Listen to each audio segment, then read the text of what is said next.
Thank you, everyone. It's wonderful to join you today. If we go to the next slide, back in 2001, I had a company and we worked in monocular for special ops. And it was kind of a precursor had elements of mixed reality or augmented reality. And then I worked for Lockheed Martin for a while on spacecraft, and I just had so much fun with both of them. I eventually thought, well, why don't we combine the two together? So around the 2016 timeframe, this is the first activity, one of the first activities that we ran out on the shop floor.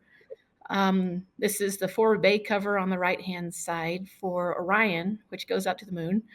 Here on the left side, you see technicians talking through what they're going to do when components show up at our facility in Waterton. Let's go to the next slide. What we found was that there's definitely an ROI in this industry space. Without getting into all of the details, we were basically using augmented reality to identify the location of fasteners. And if you look at the silver flags across the top, this is the savings that we saw in touch labor.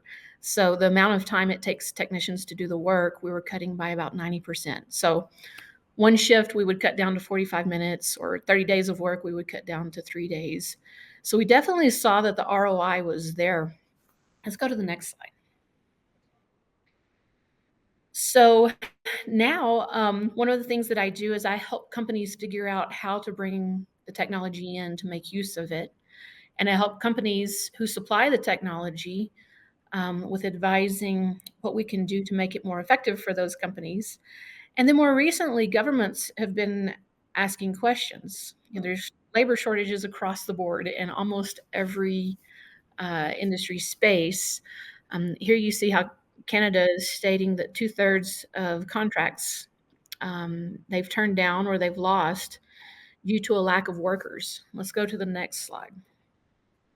They actually reached out a couple of years ago, and one of the things that they told me was that half of their aerospace manufacturing technician positions in Canada are unfilled. And they said, what do we do about it? Do we bring in robotics? Do we bring in AI? Do we bring in XR? How do we solve this challenge? We're probably not going to have enough people. But it's an interesting topic, especially given that we know that XR is fantastic at ramping up people more quickly, more efficiently, and ramping people into positions who may not have considered that position elsewhere. Let's go to the next slide. This is another trend that we see where the number of people over age 55 in the workforce is increasing. The younger group, the 16 to 24, is decreasing. So this is something that in the Department of Labor conversations I end up in, they're looking at metrics like this.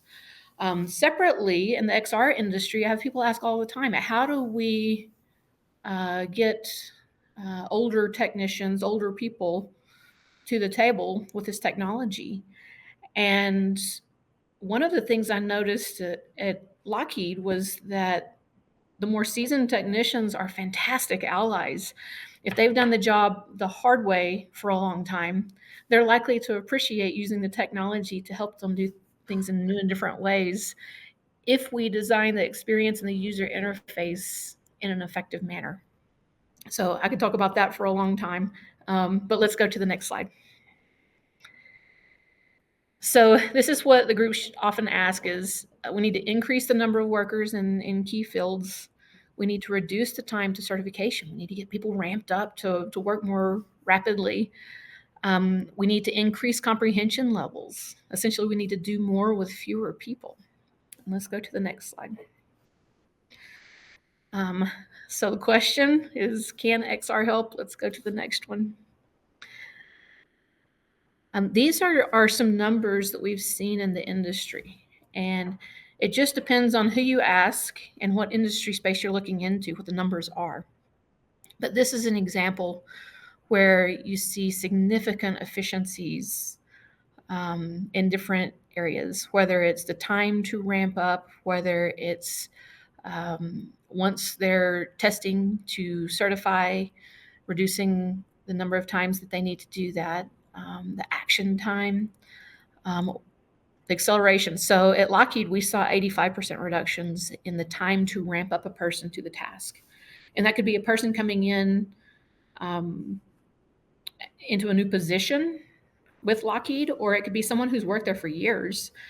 And it's the first time they've performed that type of activity in several years. So we have to take them back through training before they perform that activity on a spacecraft.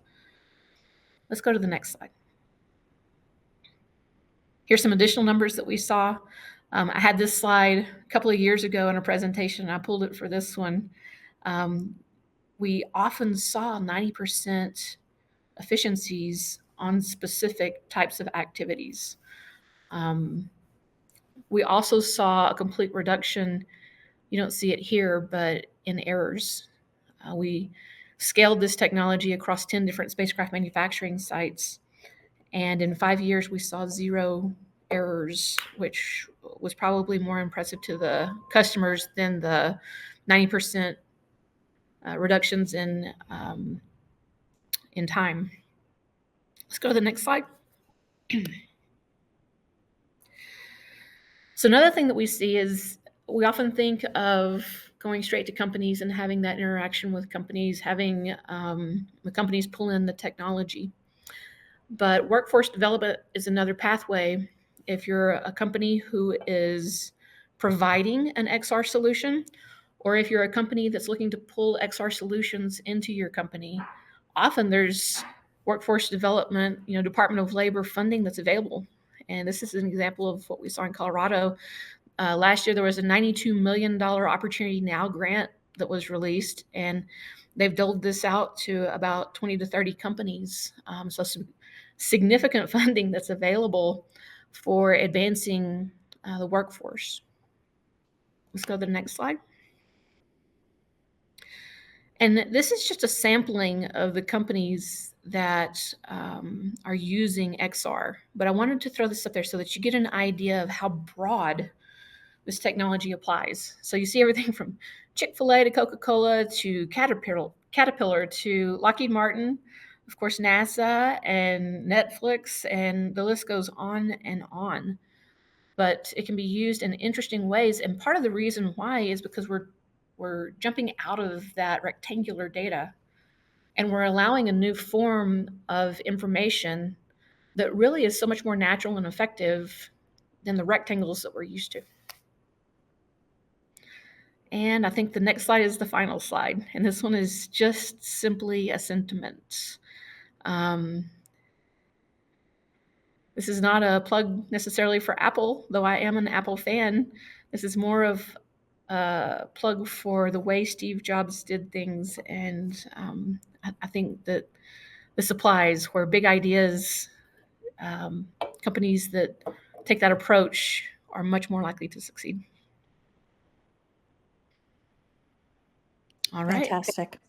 Fantastic. Well, there are so many questions we wouldn't have time to answer.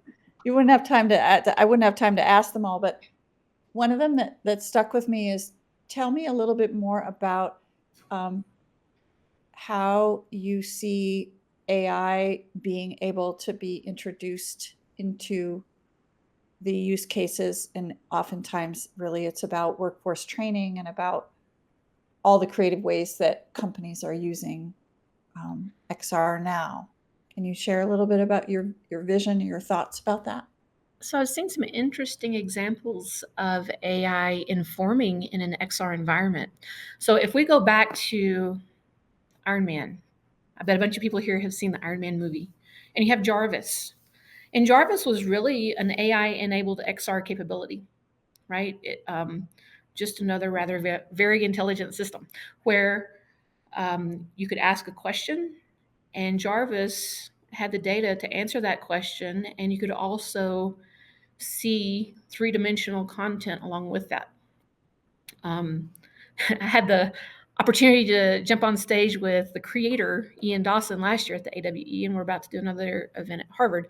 But we are seeing the early versions of that now.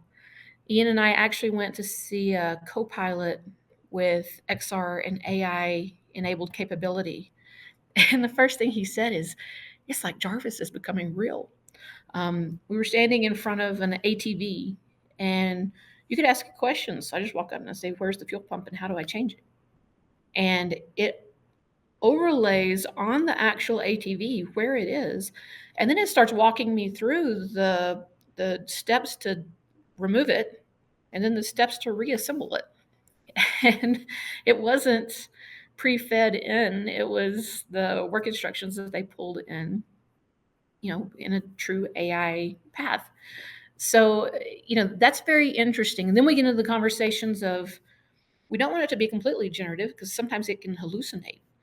But if it's deterministic enough, meaning for a procedure like that, if I ask the question, I want it to give me the same answer every time I ask it. So we want that deterministic approach. There are organizations now who are looking at that fine balance between AI, generative AI, and deterministic AI, so that we get the types of answers that we need in those types of situations. Right. So you've done a lot of work in the manufacturing and aerospace, and now working with the Department of Labor and Workforce. How do you see the changes in hardware as they have evolved, and what will stick? Because I think there was a lot of people who believed that, the higher priced devices were going to be the ones to sustain in the enterprise and the commercial settings. But tell me about your thoughts on that, because it seems to divert depending on where you're talking about in terms of use cases and industries. So right now, I have a number of companies who reach out to me, and they're in a little bit of a panic mode because they've built their architecture to depend upon a certain type of technology, whether it's a HoloLens or another type of device that may not be around or as available in the future. I'm a little bit numb to the pivots because um, we were working with the technology way back in the day, and I was a developer on Google Glass before it was released to the public. We were using Google Glass, then we pivoted to another device, ODG, and then when ODG went away, we pivoted to HoloLens, and so on and so on. So one of the areas where I help companies is in the architecture of determining how you plan and how you future-proof your path.